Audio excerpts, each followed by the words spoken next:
I'm Nicholas Christakis. I just joined the faculty here, and I'm really ecstatic to be here and to have the opportunity potentially to talk to you a little bit about some of these issues which are so near and dear to my heart, and I hope to many of yours. So in this course, we're going to be exploring a fundamental tension.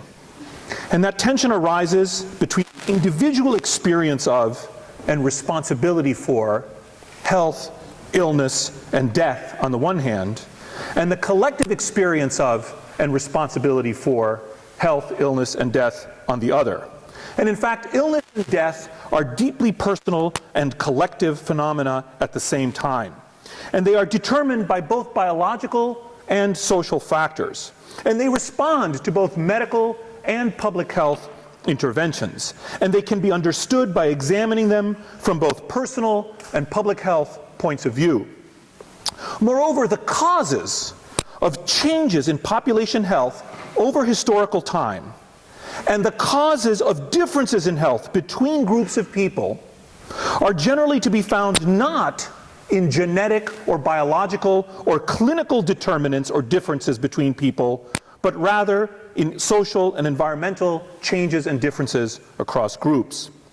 And although this is also a topic we will be exploring, whether we humans are evolving in real time under the influence of historical forces is also something we will be discussing. So on the one hand, our bodies have been the same since time immemorial. So if you see differences across groups, it can't be because of something to do with our biology. On the other hand, that's not strictly true either, and we will be returning to this later in the class. Now, higher order, supra-individual structures can have as much to do with people's health and with whether they live or die as an individual's genes or an individual's choices. Supra-individual factors like residential neighborhoods, social networks, or medical institutions in which people are embedded are critical in shaping both the experience and outcome of illness. And in fact, supra-individual phenomena like socioeconomic inequality, cultural dispositions, or religious beliefs are of similar fundamental importance. And this is the difference between what we'll come to know as structure and agency, between social constraints and opportunities on the one hand, and individual choices and actions on the other. And a further key overarching idea that we're going to consider in this course is that collective phenomena are not mere aggregations of individual level phenomena. There is something different and special about studying the health of groups, something that is not present in the individuals themselves. And this is known as the concept of emergence. Illness and death are thus at once manifestly individual experiences, but also very public and entirely communal. They affect people and populations, and the onset, course, recovery, or death from illness are profoundly influenced by social parameters. Still, disease and death are deeply personal. This is the note that 51-year-old Martin Toller, a miner, trapped a mile underground in West Virginia by an explosion in 2006, scribbled in the dark as he and 10 of his colleagues lay dying of carbon monoxide poisoning. Here's what the note says. It says, "Tell all I'll see them on the other side. It wasn't bad, I just went to sleep. I love you." So he is speaking about his own death in a way that is very informative, very personal, and no doubt profoundly helpful to his family. This is another very famous note, actually. This is Virginia Woolf's famous suicide note to her husband Leonard. And on the 28th of March in 1941, Woolf put on her overcoat, filled its pockets with stones, and walked to the river Ouse near her home and drowned herself. And Woolf's body was not found until 3 weeks later. Here's what her suicide note said. "Dearest, I feel certain that I'm going mad again. I feel we can't go through another of these terrible times, and I shan't recover this time. I begin to hear voices, and I can't concentrate. So I'm doing what seems the best thing to do. You have given me the greatest possible happiness. You have been in every way all that anyone could be. I don't think two people could have been happier till this terrible disease came. I can't fight any longer. I know that I am spoiling your life, that without me you could work. And you will, I know. You know, see, I can't even write this properly. I can't read. What I want to say is I owe all the happiness of my life to you. You have been entirely patient with me and incredibly good. I want to say that. Everybody knows it. If anybody could have saved me, it would have been you. Everything has gone for me but the certainty of your goodness. I can't go on spoiling your life any longer. I don't think two people could have been happier than we were, thee. So note the connection to others, even as she is ending her life. Because, in fact, she is ending her life. Her experience is a product both of the biological derangements in her mind, social triggers related to what was happening in her life at the time, and the physical and social arrangements in her environment. Here's another testament of a different kind. This is Charlotte Perkins Gilman's suicide note, and she was 75 when she took her life. And this is what she wrote. The time is approaching when we shall consider it abhorrent to our civilization to allow a human being to die in prolonged agony, which we should mercifully end in any other creature. Believing this choice to be of social service in promoting wiser views on this question, I have preferred chloroform to cancer. And notice again in this note the connection to others, even as she is ending her life. She bemoans the fact that society is not sensitive to her pain, and she also wishes to make a social contribution. This theme of social embeddedness is another one to which we will return repeatedly during this class. This 76-year-old grandmother, isolated by depression and disability, went to her basement and crawled into her freezer and killed herself with the cold. And this is the note that she wrote. Dear God, please have mercy on my soul. Please forgive me. I can't stand the pain anymore. So we might well do to ask, what kind of a social system permits this to happen, permits one of its members to be so alone, to feel so isolated, to be in such pain? Was this suicide really an individual act, an individual choice? Ron Burst jumped off the Golden Gate Bridge, and in his will, he donated $10,000 to AIDS research. And this is his note. To the San Francisco Police Department or equivalent jurisdiction. This is to state that I, Ron R. Burst, did take my own life due to the fact that I have the disease AIDS, and it has progressed both rapidly and to the point where, number one, I constantly feel ill and have almost no energy, and number two, I very soon expect to be a burden to my family and friends, and I do not want to put them through such an ordeal. I sincerely regret any inconvenience that this may have caused anyone involved. I honestly believe that a fast end such as this, while one is still able, yet ill enough to justify it, is easier on my close friends, who have been so unbelievably supportive emotionally for me, and my family, who have been no less so than to drag this out. I did not give up. Again, notice the social concern in this person's suicide note. This person's death is not an individual act at all. First of all, it was public. He jumped off the Golden Gate Bridge. Second, it was guided by a concern for others. And third, it was infused with the social ties that connect him to his family and friends. Now, there's another way that suicide is social, however. It's not just the connection the individual has to others. It is the way others are responsible for the individual. And it's about how social factors affect individual acts. Now, this is the Golden Gate Bridge from which Ron Burst jumped. And actually, if you've been, raise your hands if you've been to the Golden Gate Bridge. So you probably remember that actually as you walk across this bridge, which is very unusual, there's the sidewalk right there, and here's the railing. You can literally jump right off the railing and then go all the way down into the water. There's really nothing to stop you. In fact, if you ever are given to fleeting sort of intrusive thoughts, you might even have thought as you're walking across the bridge, gee, what would happen if I jumped over the bridge? Well, what would happen is you'd go all the way down and almost certainly die. And in fact, that's where Ron Burst went, stood and waited, and then jumped and died. Now this is another similar individual. This is Kevin Hines, and he almost met the same fate. In September of 2000, at the age of 19 and suffering from depression, he went to the Golden Gate Bridge. And he stood on the Golden Gate Bridge for about 40 minutes crying. No one approached him to ask what was wrong. Then a tourist came up and asked him whether he would take her picture. And Hines interpreted this as a clear sign that no one cared. And he took the picture, and when she walked away, he turned around and jumped. But instantly, he says, he realized that he had made a mistake. He changed his mind. Oh shit, he thought. I don't want to die. What am I going to do? He later described.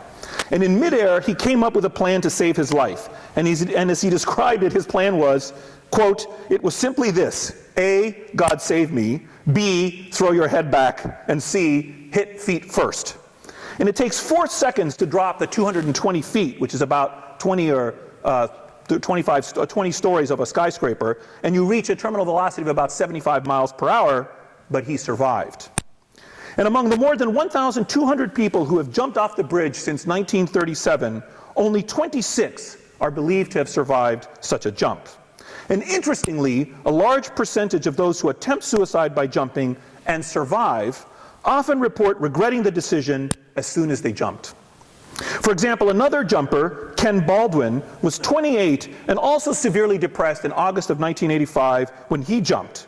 And here's his quote: I still see my hands coming off the railing. I instantly realized that everything in my life that I thought was unfixable was totally fixable, except for having just jumped. Now, even allowing for the fact that we cannot know what all the successful suicides would have said, these kinds of reports of regret beg the question of how to prevent these kinds of supposedly purely individual actions. What would happen to these people if somehow society prevented them from exercising their individual choice to jump off the bridge and kill themselves? One landmark study conducted in 1978 of 515 people who were removed from the Golden Gate Bridge before they jumped, and who were followed for an average of 26 years, revealed that 94% were still alive or died of natural causes, an average of nearly 26 years later. So suicidal behavior is acute and crisis-driven, and if individuals are prevented by those around them from killing themselves, might not be repeated. So there are quite a number of remarkable things about such stories. And no doubt these individuals and their illnesses were central players in their experience. But I also want to highlight two other observations that are sort of illustrated by these stories of suicide that I've told you so far this afternoon. First of all, there's the role of the perceived indifference expressed by the person that Kevin encountered. This points to an important theme in this course: the role of social connection in our experience of health phenomena. Or consider the obverse. Consider the way that Wolf and Burst felt themselves to be a burden to those that they loved. These are topics that we will return to when we discuss the quality of end-of-life care and social network structure and function, and much else besides. Second, note the role of extra individual factors that help determine the individual outcomes. So the Golden Gate Bridge, as I already pointed out, has a footpath adjacent to the railing, unlike most bridges. And people still regularly kill themselves by jumping off this bridge. But suicide barriers at other sites have drastically reduced, if not eliminated, suicides. Places such as the Eiffel Tower, the Empire State Building, or the Sydney Harbor Bridge. This is an artist's visualization of what one such barrier might look like. If we as a society put up such a barrier, the individual, still with his choice to kill himself, might be prevented and might go on to live quite a long time. So there's a connection between individual agency and social structure that intersects and interacts in determining individual outcomes. Now, this type of barrier has not been put up for a combination of reasons, including a concern that I, and perhaps you might have, that it might find misplaced, namely that it'll somehow ruin the aesthetics of the bridge. Here's one artist's rendering. And this argument has been around for years, that putting up a suicide barrier would ruin the appearance of the bridge. Now, as it turns out, in February of 2010, finally, the Golden Gate Bridge Board, after many years of lobbying, voted to install a net under the bridge to catch jumpers. But this project is still pending. And so this is a particularly specific and dramatic illustration of the interplay between policy decisions made at the collective level and the ability of individuals to stay alive. Moreover, this is a particularly powerful illustration not only of the issue of structure versus agency, this key idea we'll be discussing throughout the class, but also it's a powerful illustration of a more complicated idea, namely this issue of group-level phenomena or emergence. Now, suicide has been used as an illustration of fundamental ideas in sociology and in the social sciences more generally ever since classic work in 1897 by Emil Durkheim on this topic. And what Durkheim did is he studied suicide rates in different groups at different times. And he had a number of arguments that he makes, including the following. This is what Durkheim says. He says, the individual is dominated by a moral reality greater than himself, namely collective reality. When each people, that is each group or subpopulation, when each people is seen to have its own suicide rate, more constant than that of general mortality, that its growth is in accordance with a coefficient of acceleration characteristic of each society, when it appears that the variations through which it passes at different times reflect the rhythm of social life, and that marriage, divorce, the family, religious society, the army, etc., affect it in accordance with definite laws, then these states and institutions will no longer be regarded simply as characterless, ineffective ideological arrangements. Rather, they will be felt to be real, living, active forces, which, because of the way they determine the individual, prove their independence of him, which, if the individual enters as an element in the combination whence these forces ensue, at least control him once they are formed. Hence, what Durkheim is doing is he's using this constancy of rates and this variation across societies and religions as indicative of something else going on, something beyond individual choice or brain biology, as if the society determines this seemingly purely individual act, suicide. And in fact, groups may have properties of their own and affect the individuals in which they are. So one of the key ideas we're going to be discussing in this course is how this comes to happen. How does the whole come to be greater than the sum of its parts? How can you take a group of people, connect them in such a fashion that they have properties that are not properties of the individuals, but rather are properties of the groups? And how then do those groups drill down, and affect the individuals, and affect them in things that would seemingly be so individualistic, such as whether they take their own lives, let alone a host of other things that we will consider. Now, suicide is, of course, an uncommon mode of death and is typically not encountered. Actually, we don't generally encounter deaths of any kind anymore in the regular course of our lives. Nowadays, death is often removed from our everyday personal experience. Now, I'm a hospice doctor in addition to being a social scientist. I'll tell you more about that later. I've spent years and years caring for the terminally ill, and this is what a typically seriously or terminally ill patient looks like. She's a woman dying of advanced cancer. She's dying at home, and this is her physician that's paying a house call. This man was admitted to the hospital comatose from home with metastatic prostate cancer, and he had been self-medicating with alcohol because of poor pain control. So he was in agony at home, and he was drinking himself silly because he didn't have adequate pain control. However, with proper pain control, he revealed himself to actually be a very witty and flirtatious man here with this first-year medical student. And he died about 3 months after this photograph was taken. This patient is a gynecologist, and he's shown with his wife.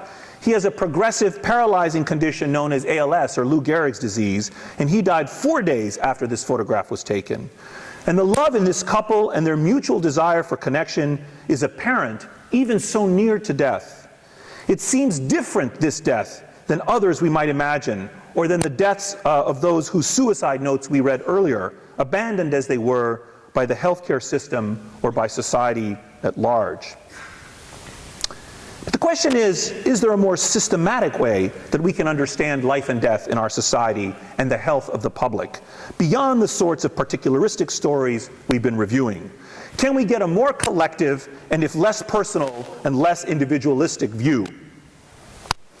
So, how are we doing as a society when it comes to caring for the seriously ill, who are, it must be admitted, those among us who are the most deserving of our compassion and aid?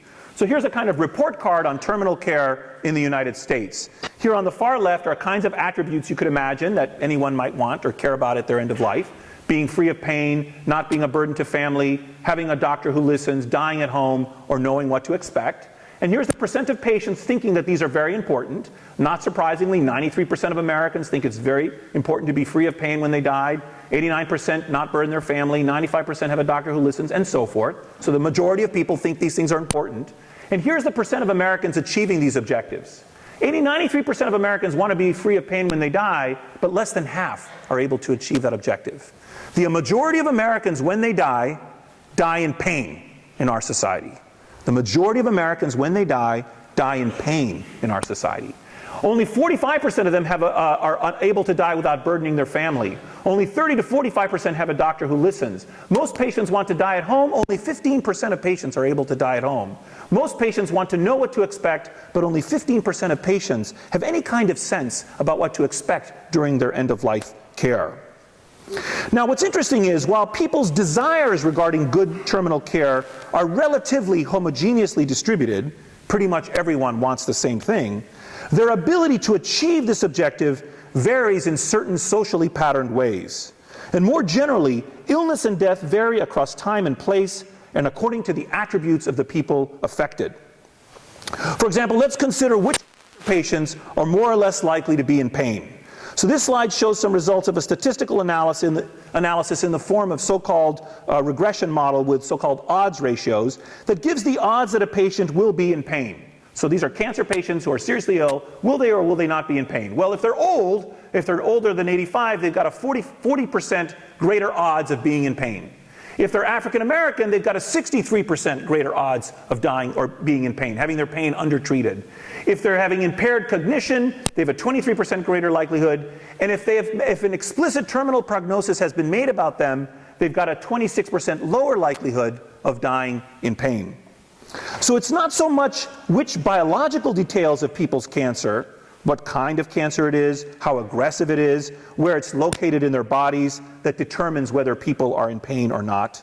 It's these kinds of factors that determine whether people have pain near the end of their lives. And in terms of the prognosis issue, as we'll see later in the course, doctors typically fail to prognosticate. Doctors typically fail to tell patients what to expect. And this clinical oversight then sadly contributes to patients' pain not being treated. Well, what kinds of fatal illnesses do people have after all? Here are the top 10 leading causes of death, which account for 79% of deaths in Americans. So diseases of the heart, number one killer. So overall, about 2.5 million Americans die every year. Heart disease is the leading killer, followed by neoplasms or cancer. Here are strokes, respiratory disease, accidents, diabetes, influenza, pneumonia, Alzheimer's disease, kidney disease, and septicemia or blood infections. And notice, for example, that accidents kill about 4.4% of Americans overall, but suicide doesn't even make the list. But this is pattern 2, and we're going to be exploring these patterns in the course as well. Here's how the cause of death varies according to race, as just an initial example. So here you look at different racial groups, white, black, Native American, and Asian. Here are the leading killers. And so, for example, you might see that diabetes kills 2.8% of whites, but 4.4% of blacks and 6% of Native Americans. If you look at accidents, 4.3% of whites, 12% of Native Americans die of accidents. 17.5% of Native Americans, however, die of cancer, less than the proportion that die among whites. And you can look across these diseases. So homicide, for example, 0.4% of whites die of homicide, 2.9% of African Americans die of homicide, 2.2% of Native Americans, and 1% of Asians, and so forth and so on. Broadly speaking, there's a racial patterning to the causes of death in our society. But the questions arise, what causes this variation? Are these clinical or social predispositions? How do one's circumstances determine what one actually dies of? And, of course, causes of death and disease more generally may vary by many relevant attributes other than race, including sex, income, education, and so forth, all of which we'll consider in this class. Now, another clue to the role of socioeconomic factors in determining the cause of death is that there has been substantial change in the causes of death in the United States over the last 100 years. Our biology hasn't changed very much, if at all, in the last 100 years, but our social circumstances have. And this too will be something we'll be examining. We will be seeking to understand why this has happened, Does it have something to do with modern medical care? So for example, here are the top 10 leading killers in 1900 and these are age and sex adjusted rates. So pneumonia was the leading killer, followed by tuberculosis and then diarrhea, and heart disease 100 years ago, now completely different. Heart disease is the leading killer, cancer is up here on the list, and liver diseases and pneumonia has fallen from number 1 to number 5 on the list. So note that infectious diseases disappear from the top 3 over the last 100 years. So the top 3 100 years ago were all infectious: pneumonia, tuberculosis, and diarrhea, and they're no longer the top 3. But note also the ongoing presence of pneumonia, cancer, stroke, and accidents. Now, it's not just the cause of death that have changed over the last 100 years, but also the length of life that has changed over the last 100 years.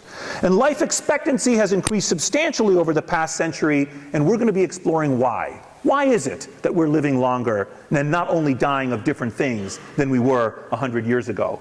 So this is life expectancy at birth 100 years ago. For women, it was about 50 years. For men, it was about 48 years. And in the last 100 years, it's pretty much exploded so that women now born in 2000 can expect to live about 80 years. There's been about a 60% increase in life expectancy at birth in women and nearly as much in men. However, life expectancy at age 65 has not changed as dramatically. So 100 years ago, if you reached age 65, both men and women could expect to live about 12 years. Now a woman who reaches 65 can expect to live about 20 years. And this increase has not been as dramatic as the other increase. And in fact, this increase in life expectancy in the last 100 years, which all of you probably take for granted, has been an incredible achievement of humanity in the last century, unmatched in human history. It's been a historic rise in human well-being, at least in the United States. And note that the advances, however, have arisen principally because of improvements in mortality at lower ages, at earlier ages. Maximum human life expectancy has not changed, although this too is something we will return to later in the course, beginning to think about whether new technologies offer the promise of a kind of cyborg existence to humans with very dramatic life extension in the offing. But underlying that, we think, or it's believed, that there's an intrinsic biological constraint on the upper limits of human life, which we'll also explore. So why do you think this has happened? Why do you think that life expectancy has gone up so much in the last 100 years? Offer some ideas. Yeah. Okay, great idea. So improvements in public health measures. Other ideas? Yeah. Penicillin, good suggestion, yes. Discovery of antibiotics and other sort of treatments. Yeah, in the back. Vaccine, so another more disease-specific treatments. Yes, other ideas. Yeah. Better medical technology. Other ideas. Yeah. Better diets, so something more secular about our experiences. Yeah, way in the back. Prenatal care, improvements in prenatal care. Any other ideas? Yeah. Lower violence, okay, so we're dying. Although accidents and homicide were small fractions of mortality, but yes, that's happening. Yeah, in the back there? Water purification, so things like that. Better diet, water purification, sort of secular changes that we're offering, yeah? More knowledge about like what hurts you, like drugs and like alcohol and cigarettes. So people, greater appreciation on the part of the layman as to what's happening to them, and they're more agency, they're able to act on what's happening. And so these are all good ideas. Is it medical discoveries? Is it rising wealth and other social changes like, of different kinds, dietary changes, public health interventions like vaccines or water purification? And in fact, all of these things do play a role. And we'll be discussing how much of a role, and I think some of the answers may surprise you. Now, this mortality improvement at early ages has been principally achieved through the conquest of infectious diseases and through better maternal nutrition, and to a lesser extent by improvements in the way babies are delivered. But the circumstances of one's birth are still related to an individual's life chances. We don't all begin at the same starting gate. Some of us are fine, others are born with fetal alcohol syndrome or are malnourished, and still others are born quite small or born very poor or impoverished. And we're not all born the same size. And some of us are born prematurely, and some of us have a very low birth weight. And among other things, this may affect how we connect with our parents in early life and the kind of contact, affection, and nurturing we get.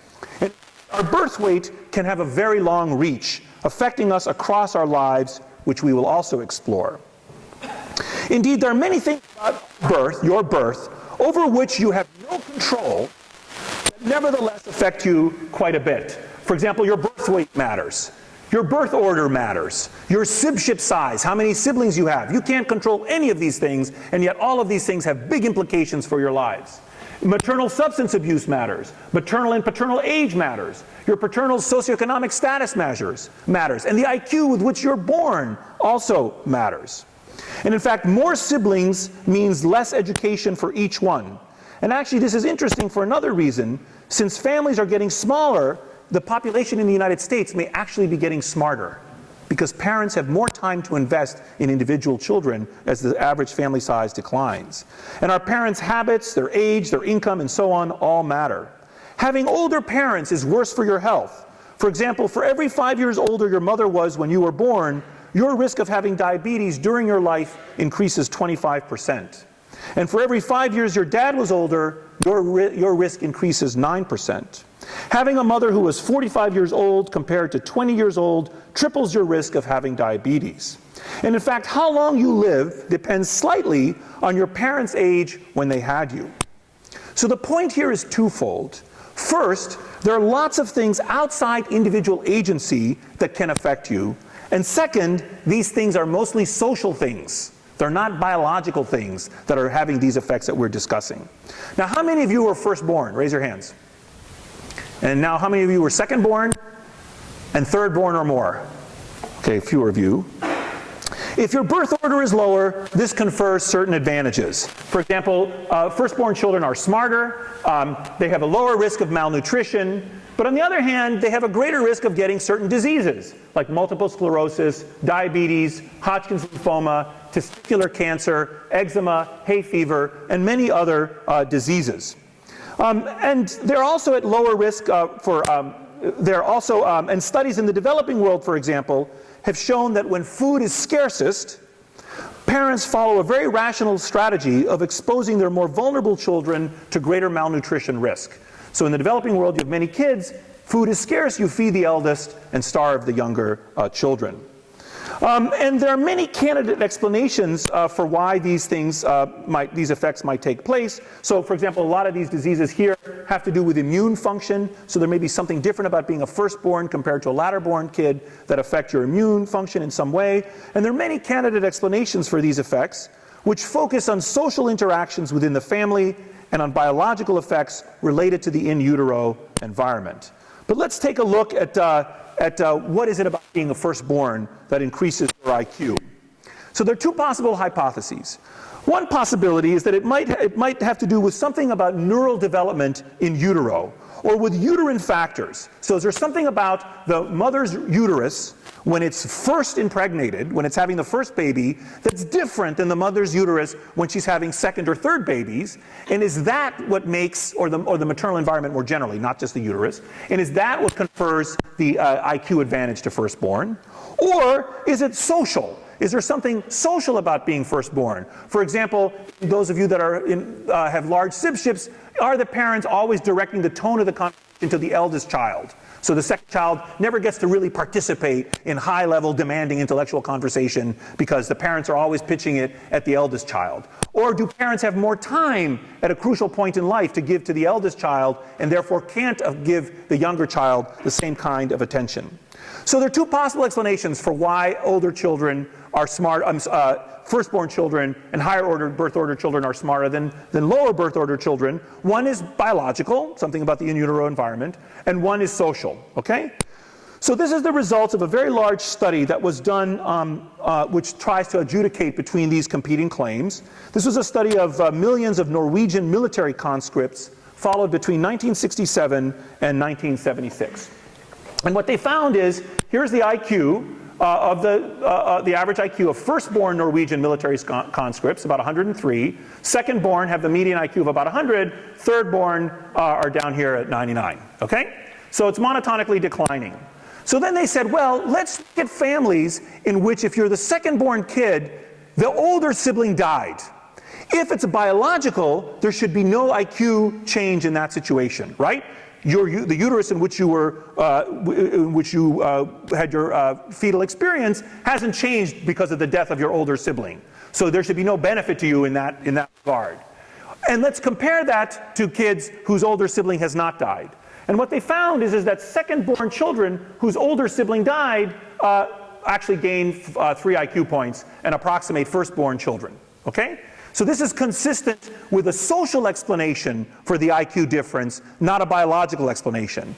And here are third-born children. If one of their older siblings died, they approximate second-born children. And heaven forbid for this poor family, if both of their older siblings died, they move up to here and approximate first-born children. So those of you that are third or higher order children, if you really want to gain a few IQ points, just kill your older siblings, and you can add about 4 IQ points to your situation.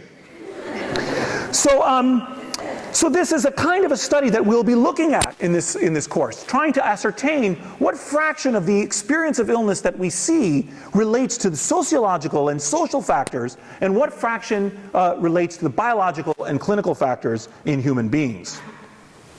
And quite apart from whether you owe some of your smarts to your birth order, which may add or subtract a few points, the main thing that matters to you in your life when we're speaking about IQ is what IQ you have to begin with. And in fact, fate can deal people a variety of IQs, and this can affect your health quite substantially. Frankly, you're much more likely to die of everything if you're not so smart, but this applies especially to injuries. So here's an example of taken from this study a few years ago. Here is all injuries. So these are lower and lower IQs. I guess lower IQs are to the left. Yes, that must be right. And so people with lower IQs are more likely to die of injuries, and it monoclinically declines in IQ. But it actually declines much more steeply in poisonings than in road injuries. And part of the reason for this is even if you're plenty smart, some other dummy can hit you, and you can still die of a road injury. So you can look at how the flatness of this relationship in different kinds of causes of death can also give you insights into what's happening in this situation. This was a study that involved over 1 million Swedish men, followed for an average of 22.6 years. And as I said, the relationship is flatter in the case of road injuries because even despite how smart you are, something else exogenous can affect you. And in fact, in those men, if IQ were divided into quartiles and after adjustment for other factors, compared to those with the highest IQ, those men that with the lowest have a 5.8 times greater risk of poisoning, and a 4.4 times greater risk of dying in a fire, and a 3.2 times greater risk of dying in a fall, and a 3.2 times greater risk of drowning, and a 2.2 times greater risk of dying in a car accident. So it sucks to not be so smart. And amazingly, for unclear reasons, another study that used a sample of 5,000 men and women found that IQ was associated with mortality in men, but not in women. Men seem to suffer especially when they aren't so smart. And this guy, I think, illustrates this point. It's totally unclear to me what the hell he's doing, because everyone else is carefully equipped and clearly doing something very dangerous, and he's just looking at the camera in a pink shirt smiling, and shorts, even he's wearing shorts. So he's, I think his lack of IQ points is placing him at serious risk of imminent injury. Now we're going to be reviewing other topics in this course as well, and not just what happened to you before you were born or when you die. We're going to examine the effect on you of what kind of society you inhabit, what others near you are doing, who you know, where you live, and when you cross certain important life milestones. For example, some of you may not have known this, but there are even long-term labor market consequences of graduating from college during a bad economy. So if you graduate from college, and it just happens to be during a recession, your salary never recovers for the rest of your life. You had nothing to do with that. No matter how hard you worked and all kinds of other efforts, the structural factor of what the economy was doing when you entered the labor force marks you in some material way for the rest of your life. Now I want to highlight a couple of other illustrations of these kind of phenomena that we're going to be studying in this class. For example, life expectancy among individuals. Any questions so far? So it's obviously a first lecture. I'm trying to give you an overview of the class. I'm not quite as frenetic usually, but for the first few I will be. Any questions so far? Yeah. Well, initially you were saying that IQ was something you had absolutely no control of, like it would be something you were born with, but then the Norwegian study was showing that your IQ didn't matter. Yes, you don't control your IQ so much, although there are things you can do that change your smarts. The point in that study was there's something in the social environment. The death of your sibling is not something, generally speaking, that you did. So the point of that argument is what I'm trying to do is I'm trying to build a foundation to persuade you over the course of this class that what happens to you in your life depends, in my belief, much more on the structure, the things around you, than on your own agency. Now, I'm not saying that your own agency is irrelevant. Absolutely not. Agency and action and individual choice is very important. But actually, when it comes to health in particular, your agency is much less important than all kinds of other things about you. Your sibship size, whether your mother used drugs when she was pregnant with you, your birth order, the genes that you were just randomly assigned by the natural lottery, when was there a recession when you were born or when you graduated from college, are you in a rich or poor society, what's happening around you, what neighborhood's going on, talk about all of these things. All of those things affect your life chances in a way that your own agency can oftentimes not overcome. Good question. That was a very good question. Yeah, other questions? So life, here's some examples now of the kinds of ideas and topics and problems we're going to be engaging and trying to unravel and understand. Life expectancy, for example, is related to how rich the country you live in is. This graph shows life expectancy versus per capita GDP for a series of wealthy countries. So here on the y-axis is the average life expectancy in years, and on the x-axis is the GDP per person based on purchasing power parity. And there's a roughly linear relationship. Here Switzerland is a rich country with this life expectancy. Luxembourg is not as rich as Switzerland, but has an even longer life expectancy. Here's the United States, quite rich, but lower life expectancy than many other countries. For example, than Iceland. I often use Greece as an example. I don't know if Greece is in this map. Oh yeah, there's Greece. So Greece is very poor, but has one of the lower, in these rich countries, but has one of the longest life expectancies on the planet, which itself is a kind of interesting kind of conundrum. What's going on with the Greeks? We'll come back to that, actually just a little bit, not too much. And in fact, the R squared, the sort of statistical measure of how related these two parameters are, is something like 0.25, which means that 25% of the variation in life expectancy at the country level can be explained by per capita GDP. But living longer at the population level is not simply about spending money. While there's clearly a relationship between wealth and health, there are also many telling exceptions. And we'll be exploring the wealth-health relationship on both individual and collective levels in this class. We're also going to be studying social networks, something my own lab is very actively researching. This is a network diagram from some research we've done. Every dot is a person. Every line between them is a relationship between two people. Here we make the dot size proportional to people's body mass index. Bigger dots are bigger people. And we also color the dots yellow if people are obese. And if you look at this image, you can see that there are clusters of obese and non-obese individuals within sort of yellow and green dots within the network. And so the argument here is going to be, gee, maybe whether you're obese or not doesn't just depend on your own choices, but maybe it also depends on the choices of the people around you. Maybe your fate is tied to the fate of others. And maybe we can understand the obesity epidemic as a kind of collective phenomena, just like the suicide example we talked about earlier. And we're also going to be looking a bit at online networks like Facebook and other online interactions. And we will explore how illness or death or healthcare use or health behaviors in one person in such a network might spread to others in a kind of non-biological spread of disease, in a kind of social contagion. And we're going to be looking at geographic effects, or how where you live affects your health. Here's some examples from Chicago. So this is the city of Chicago on the left, and these are the various districts in the city. On the left, every dot represents, I think, an average 5, it's a smoothed average of 5 homicides. And on the right is a similar kind of calculation for low birth weight. And actually you can see that there's clusters of homicides, first of all, and clusters of low birth weight, first of all. But there's a relationship between the clustering of the homicides and the clustering of the low birth weight. And this type of work on health and neighborhoods raises a number of questions. sort of raises the question, is it something about the neighborhood that's contributing to the homicide rate and the low birth weight rate?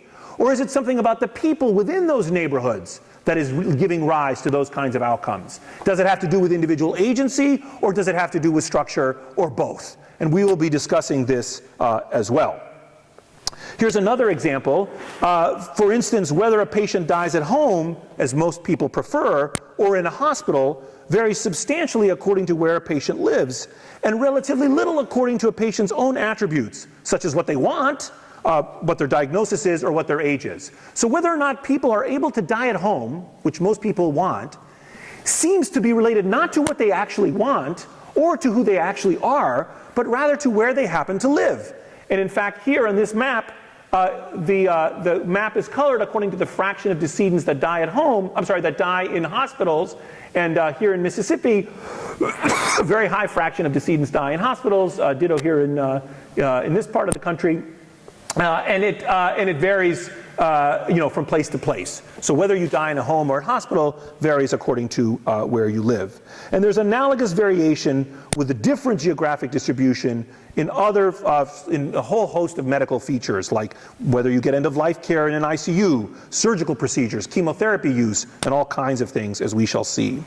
And the reason that this is important is that it says that where you live affects the kind of health care you get, possibly more than your own biology or than your own preferences even. And we'll be considering how we are affected by all sorts of social change. And in fact, there are all kinds of social changes that are affecting us. Epidemiologist David Bradley, in the course of investigating his genealogy, collected data and examined the mobility patterns of his great-grandfather, his grandfather, his father, and himself. So this is Mr. Bradley's, the motion of his great-grandfather. So this is a part of England, and this man never moved more than out of 10 kilometers square. His whole life, David Bradley's great-grandfather was living in this little part of Kettering. David Bradley's grandfather actually moves through a greater part of England. Here's the British shore line here. And so now he has a 100 kilometer square sort of area of dispersion.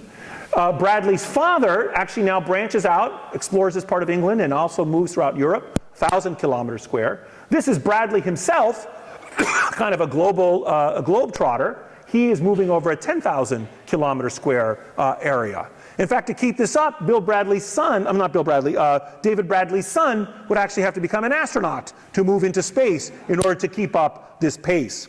But the point of this little kind of illustration is not just the change in Mr. Bradley's experience and his family's experience, but rather to illustrate that even in the last 100 years, there have been dramatic changes in our society that affect our life experiences. People are moving across greater distances, mixing with other sorts of individuals, and these kind of macro-social changes of rising population density, and increasing mobility, for instance, affect the health of all of us. Even if we are just minding our own business and staying in place, other people come near us and can affect us because of this mobility, putting us, for example, into greater contact with all kinds of infectious diseases.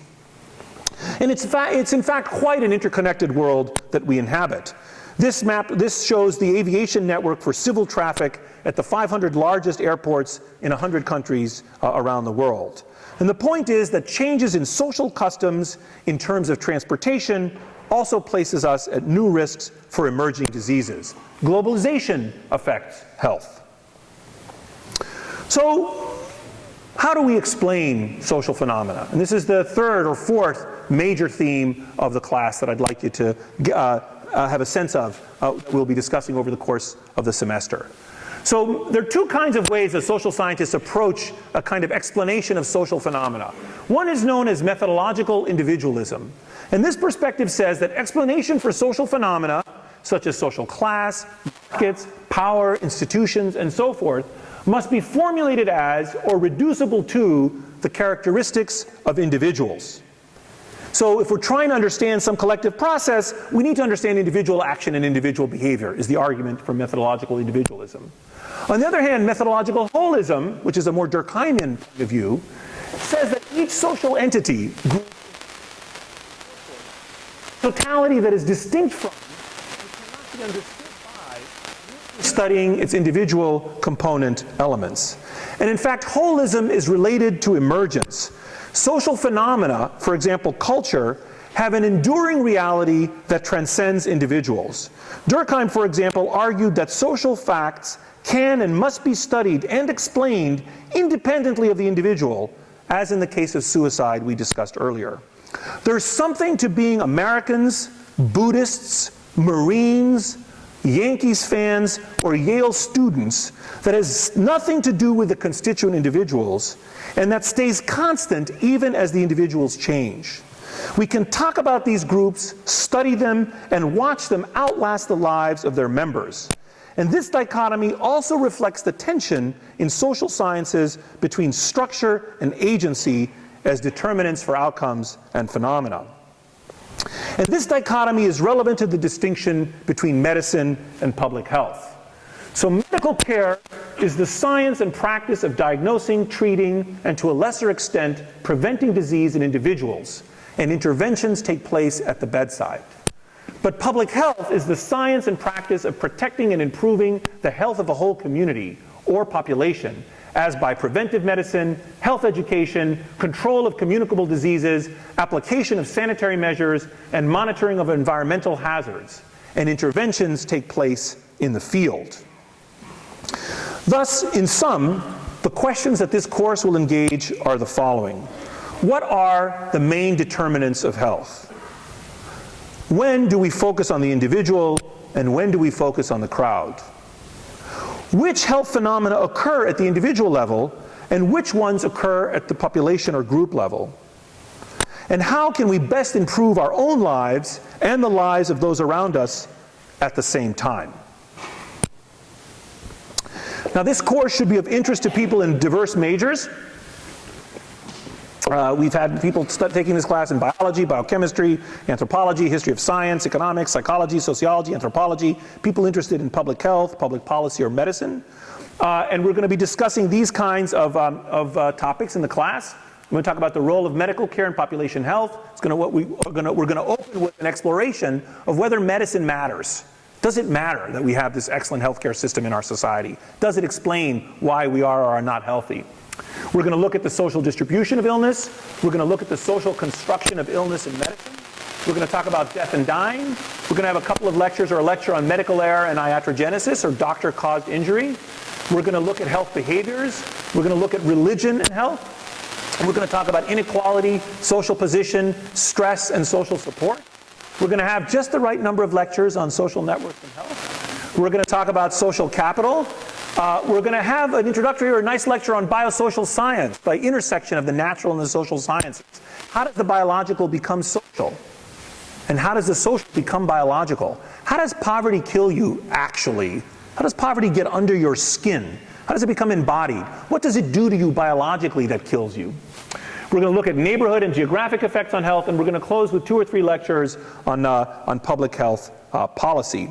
And we're going to be balancing quantitative and qualitative methods in the readings.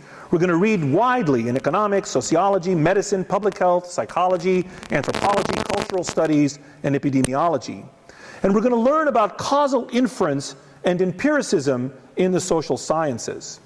And as I've already alluded, there are going to be 3 overarching themes in the class. First, the tension between the individual and the collective. Second, the role of super-individual factors in individual experience, the structure versus agency dichotomy. And third, the notion of emergence, or the belief that new properties can appear when items, such as people, are grouped. Now let me just tell you a little bit about myself, just so it's kind of full disclosure. I graduated from Yale in 1984. I was at Mr. Stiles College. And then I went to Harvard Medical School, where I did my medical training. And during that time, my mother was very seriously ill, and so I took a year off to get a master's in public health and also take care of her while she was dying. And so I finished my medical training when I was 25 approximately, and 22 plus 5, 27, and I had an MD and an MPH. And I went to do my residency at the University of Pennsylvania. And around this time, I became increasingly interested not only in public health, but in the social sciences. So I stayed on afterwards to do a PhD in sociology at the University of Pennsylvania. And then from there, I went to the University of Chicago. And my clinic, before I went to Harvard, and then I came here, for 10 years I was at Harvard, and then I came here 6 months ago. My clinical practice was taking care of people who are dying. I was a hospice doctor for 20 years, but I no longer see patients. I do a little clinical teaching still.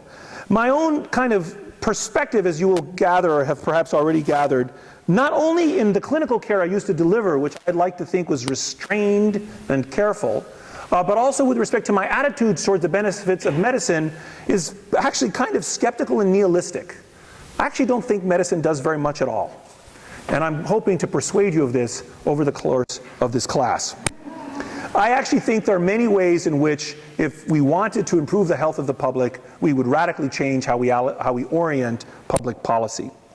But because of the training that I've had and the kind of career that I've had, where I've straddled the natural and the social sciences, I've been between them my entire life. Kind of, on the one hand, being a physician looking at the social sciences and looking outside, and on the other hand, being a social scientist and looking at medicine. And that tension, which has been very much felt by me, is unavoidably going to be reflected in this class as well. Because I felt myself to be between two worlds my whole career, between caring for patients and caring for populations, between medicine and public health, and between treatment and prevention. Okay, are there any questions about the syllabus, any mechanics? We're going to do sectioning, depending, because it's the first year I'm teaching here, and I don't know how many of you are going to shake out during shopping period. We're going to wait, and your first sections won't meet till the third week of class, and we're going to wait until this Friday before we see how many of you there are, approximately, and then we're going to pick sections. We're committed to having sections spread out in time of day and across the week, and we're totally committed to getting as many of you as possible into one of your first top choices for sections. So you should not have to worry that you can't take this class because you're not in the right section time. Are there any mechanical questions before you get up and go? Yes? So it says in the syllabus that readings are available online. Does that include the readings from the book? No, you have to buy the books or borrow them, but all the other readings are in bespoke folders in the CV2 website. Anything else? See you next time.